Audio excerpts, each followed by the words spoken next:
फ़ज़ा और अयन दोनों बहन भाई थे। इनके अम्मी अब्बू ट्रेन हादसे में फौत हो गए थे, इसलिए वो दोनों अपनी फूफू समीना के साथ रहते थे। फूफी फ़ज़ा से सारे घर का काम कराती थीं। ये सब देखकर अयन को बहुत दुख होता।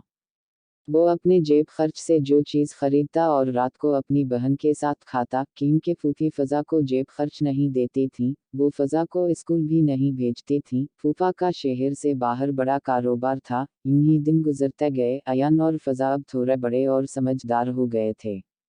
मामूल के मुताबिक आज भी अयन अपनी फूफू के साथ बाजार गया था। अयन के पास सिर्फ 50 रुपए थे। इसने इन पैसों में बहन के लिए चूड़ियां खरीद ली थीं।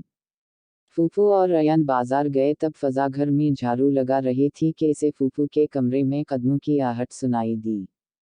इसने करीब पड़ा डंडा उठाया और आहिस्ता आहिस्ता फूफू के कमरे की तरफ चल दी और छपकर खिड़की से देखने लगी। एक चोर हाथ में गठरी उठाए बाहर की तरफ आ रहा था। फ़ज़ा ये सब देखकर दरवाज़ा के पीछे छप गई। जैसे ही चोर बाहर आया, फ़ज़ा ने डंडा घुमाकर इसके सर पर दे मारा। चोर धड़ाम से गिर पड़ा। इतने में घंटी की आवाज़ आई।